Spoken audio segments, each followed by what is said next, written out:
할렐루야. 오늘도 새날을 주신 하나님을 찬양합니다.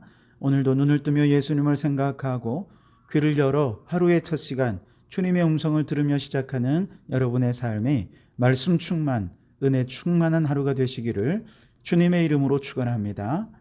오늘 우리에게 주시는 하나님 말씀은 잠언 30장 11절에서 14절까지 말씀입니다.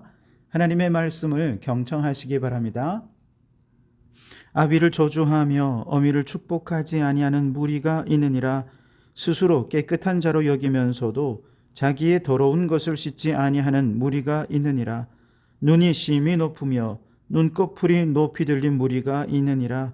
앞니는 장검 같고 어금니는 군도 같아서 가난한 자를 땅에서 삼키며 궁핍한 자를 사람 중에서 삼키는 무리가 있느니라. 아멘.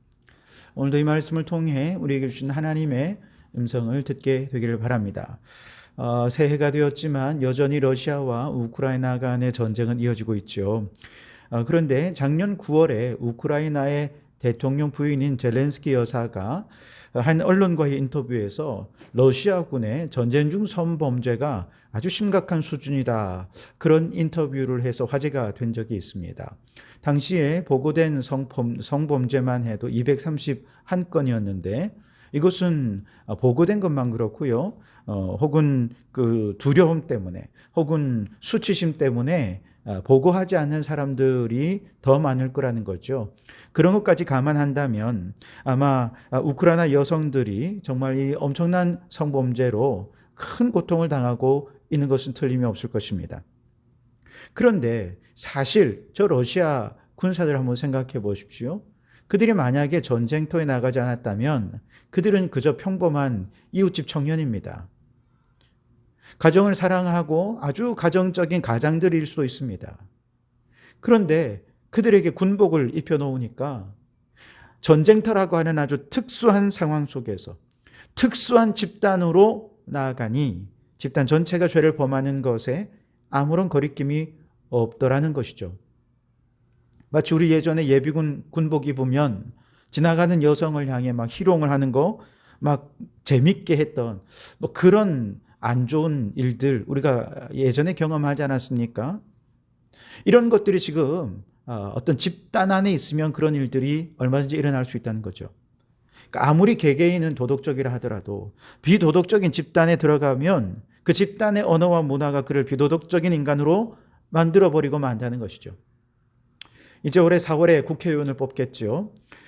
국민들의 정치에 대한 관심은 점점 고조되고 있는 반면에 안타깝게도 정치인 집단에 대한 혐오와 비호감은 점점 더 커지고 있는 상황입니다. 사실 정치인 한 사람 한 사람을 보면 그들은 얼마나 훌륭한 사람들인지 모릅니다. 각자 자신의 일해온 분야에서 나름의 업적을 이루고 성취를 이룬 사람들입니다. 실력과 능력을 인정받은 것이죠. 그리고 자신의 분야를 넘어서서 이웃들의 아픔과 상처를 돌보며 또 이웃들을 섬기는 일, 또 국가적인 차원의 여러 가지 큰 일들을 도모하면서 굉장히 아주 소중한 일들, 훌륭한 일들을 많이 해온 분들입니다.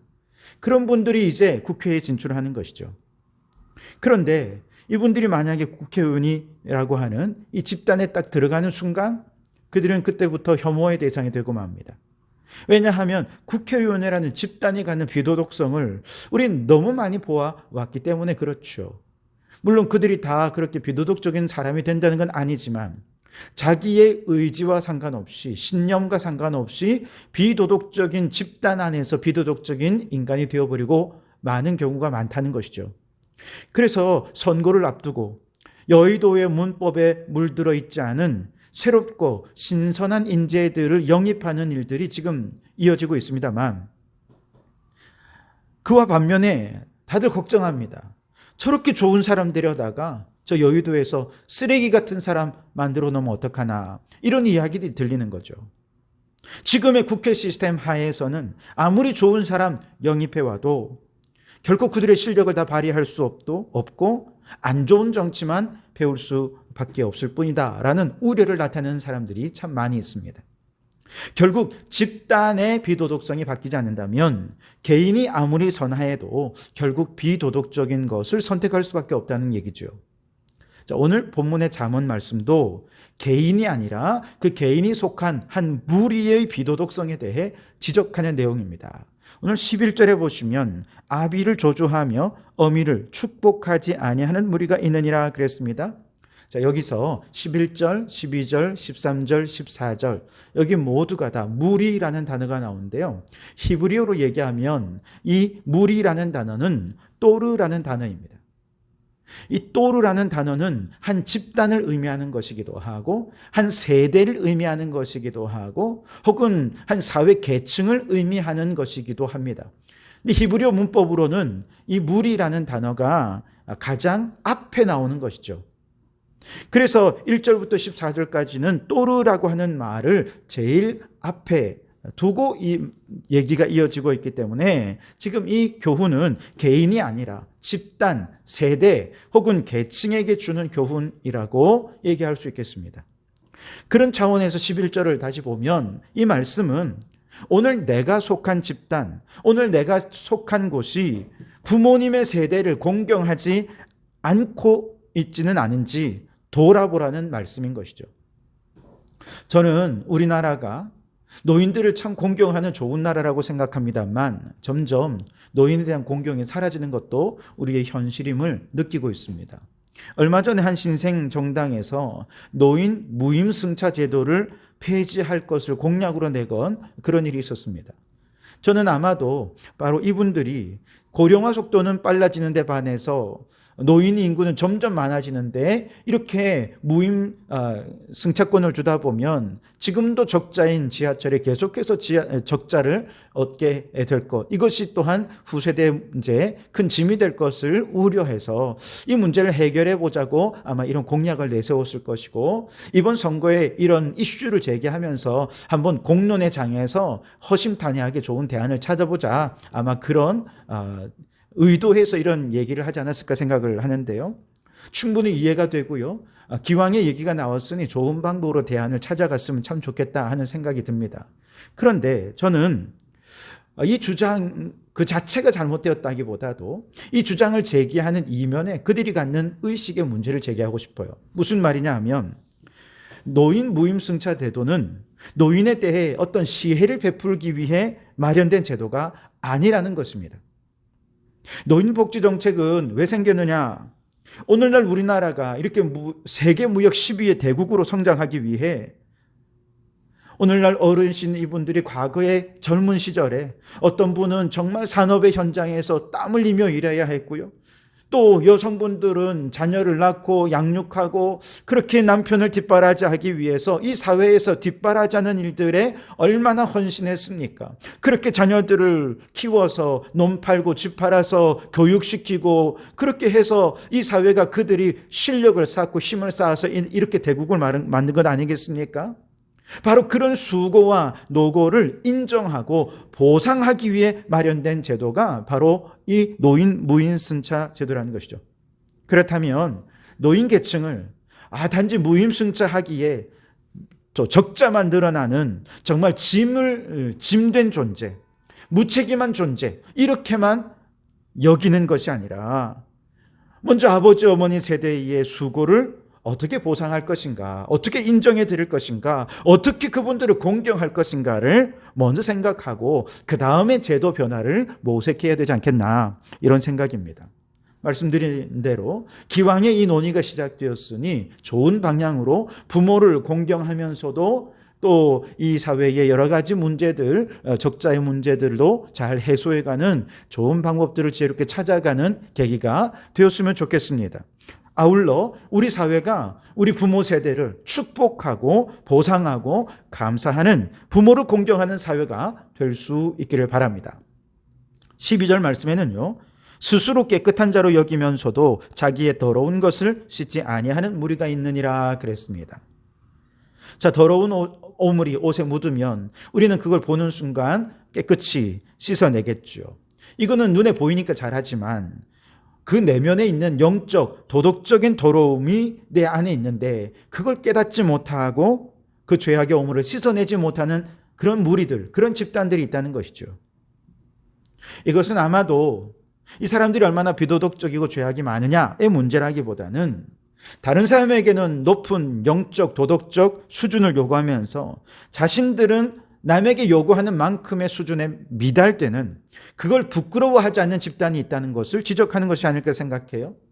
그리고 바로 그런 집단이 오늘 우리 교회가 아닐까, 그런 생각을 해봅니다. 좀 더 넓게는 모든 종교 집단이 다 그럴 텐데, 특별히 교회만 좀 생각해 보면, 교회는요, 세상보다 더 거룩한 공동체이어야 하는 건 틀림이 없습니다. 왜냐하면 하나님께서 우리에게 요구하는 것이 거룩함이기 때문에 그렇습니다. 내가 거룩하니 너희도 거룩하라 라고 말씀하십니다. 바로 이런 성경적 가르침을 최고의 가치로 여기고 온 성도들이 경건 훈련에 힘쓰면서 거룩함을 향해 나아가고 있어요. 그렇게 교회가 거룩해져야 이 세상에 또한 선한 영향력도 끼칠 수 있죠. 그런데 안타깝게도 오늘날 한국 교회의 영적인 수준, 도덕적인 수준은 세상과 다를 바가 없습니다. 혹은 때로는 그보다 덜 하기도 합니다. 그래서 세상 사람들로부터 미움과 지탄을 받기도 하지요. 교회가 이 세상에 영적으로나 도덕적으로 높은 수준을 요구하는 만큼 교회는 그 이상 거룩하고 영적인 존재가 되어야 합니다. 우리 안에 들어온 세속적이고 타락한 죄악들 발견하는 즉시 씻어내고 먼저 우리 교회가 거룩하고 성결한 공동체로 서야 할 줄 믿습니다. 그럴 때 적어도 이 세상에 다 타락해도 교회만은 거룩한 공동체로 높은 영적 수준, 도덕적 수준을 유지할 때 교회가 이 세상에 희망이 될 수 있지 않겠습니까? 바라기는 교회의 거룩함이 세상에 희망이 되는 은혜가 있기를 주님의 이름으로 축복합니다. 13절 말씀에 보면 눈이 심히 높으며 눈꺼풀이 높이 들린 무리가 있느니라 그랬습니다. 눈이 높은 사람, 교만하다는 거죠. 거만하다는 거죠. 여러분, 우리 사회에서 가장 교만하고 거만한 무리들이 있는 집단이 어딜까? 그런 계층은 어딜까? 저는 아마 권력을 가지고 또 부를 가지고 명예를 가진 어떤 이 사회의 힘을 가진 이 사회 상위 계급에 속한 사람들이 아닐까, 그런 생각을 합니다. 이들은 서민들의 아픔과 고통을 이해하고 싶어 하지 않습니다. 이해하지도 못합니다. 그러면서도 자신들이 가진 힘에 도전하는 사람들에 대해서 그들이 가진 힘으로 짓밟고 짓누르려는, 그러면서 자신들의 왕국을 이루려는 사람들이 있다는 거죠.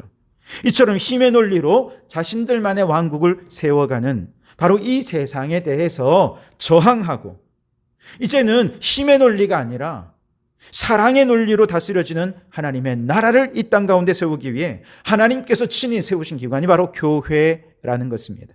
그러니 교회는 불의하고 불평등한 이 세상 속에서 눈물 흘리고 고통당하는 이들 눈물을 닦아주고, 오직 성령이 우리 가운데 임하셔서 갇힌 자, 눌린 자, 포로된 자를 자유케 하고 가난한 자, 병든 자들에게 은혜의 해를 선포하는 공동체, 바로 교회가 되어야 할 줄 믿습니다. 이를 위해 우리는 더 성령 충만하고 더 우리에게 주어진 이 자유와 해방의 사명 잘 감당해서 또한 교회가 세상의 희망이 될 수 있기를 바랍니다. 마지막 14절은 앞니는 장검 같고 어금니는 군도 같아서 가난한 자를 땅에서 삼키며 궁핍한 자를 사람 중에서 삼키는 무리가 있느니라 그랬습니다. 앞니와 어금니가 아주 날카로운 칼 같아서 먹잇감을 그냥 부서뜨리고 아주 칼처럼 그냥 난도질을 해서 삼키는 맹수처럼 가난한 자, 궁핍한 자를 희생 제물로 삼아서 자신의 유익을 꾀하는 압제자들이 있다는 거예요. 마치 애굽의 바로 왕이 60만 이스라엘 남성들을 노예로 삼고 그들 억압하고 착취하면서 조금이라도 반항하면 일이 너무 쉬워서 그런가 보다, 쓸데없는 생각 못하도록 더 많은 작업량을 줘, 더 어려운 작업을 시켜, 더 오래 일하게 해. 그래서 완전히 지치고 힘들어서 저항조차 못하게 만드는 저 바로와 같은 권력자 집단, 오늘날에도 있다는 것이죠. 이들이 자신의 권력을 앞세워서 가난한 자, 궁핍한 자를 착취하고 억압하는 이유는 하나님을 두려워하지 않기 때문에 그렇습니다. 그러나 야고보서 1장 27절 말씀에 하나님 앞에서 정결하고 더러움이 없는 경건은 곧 고아와 과부를 그 환난 중에 돌보고 또 자기를 지켜 세속에 물들지 아니하는 그것이라 그랬습니다. 하나님을 두려워하지 않는 이 세상 속에서 하나님께서 우리를 경건한 그리스도인으로 세우신 이유, 바로 힘없이 착취당하고 억압당하는 오늘 이 시대의 고아와 과부와 같은 자들, 가난하고 소외된 자들, 그들을 돌보도록 하기 위함이라는 것이죠. 여러분, 이처럼 이 세상의 모든 집단이 타락하고 혐오스럽고 비도덕적이고 포악해진다 하더라도 적어도 하나님께서 세우신 교회만큼은 하나님이 친히 다스리시는 공의와 정의를 행하는 하나님의 나라가 이루어지는 공동체가 되어야 할 줄 믿습니다. 적어도 교회만이라도 이 불의한 세상 속에서 소외되고 착취당하고 고통당하는 이들을 사랑으로 돌보며 그들에게 하늘의 평화를 선물해 주는 것, 이것을 우리의 행복으로 여기는 아주 특별한 공동체가 되라고 우리를 불러주신 줄 믿습니다. 그래서 성령의 임재로 말미암아 세워진 초대교회도 외면한 나라조차도 외면했던 고아와 과부를 돌보며 가난한 자와 병든 자들의 친구가 되어진 것 아니겠습니까? 그러니 여러분, 오늘 우리에게 주신 말씀처럼 이제 개인을 넘어 사회 구조적인 불의와 죄악으로 가득 차서 집단, 계층, 세대들이 타락하고 점점 세속화되는 이 세상 속에서 교회만이라도 하나님의 뜻대로 온전히 세워지는 거룩한 공동체가 되고 우리 안에 있는 모든 더러운 오물들을 씻어내는 정말 영적으로나 도덕적으로 그 수준이 아주 높은 공동체가 되어서 세상에 선한 영향력을 끼치게 되기를 주님의 이름으로 축원합니다. 기도하겠습니다. 하나님, 이 세상의 무리와 세대와 계층은 너무나 타락해서 부모를 공경할 줄도 모르고 교만하고 포악하여 힘없는 자들을 학대하지만 교회만이라도 하나님의 나라를 이루게 해 주옵소서. 이 세상에 그 하나님의 나라를 점점 확장시켜가는 공동체가 되게 하옵소서. 세상의 높은 영성과 도덕성을 요구하는 만큼 교회가 더 높은 영성과 도덕성으로 세상에 선한 영향력을 끼치게 해 주옵소서. 예수님 이름으로 기도하옵나이다. 아멘.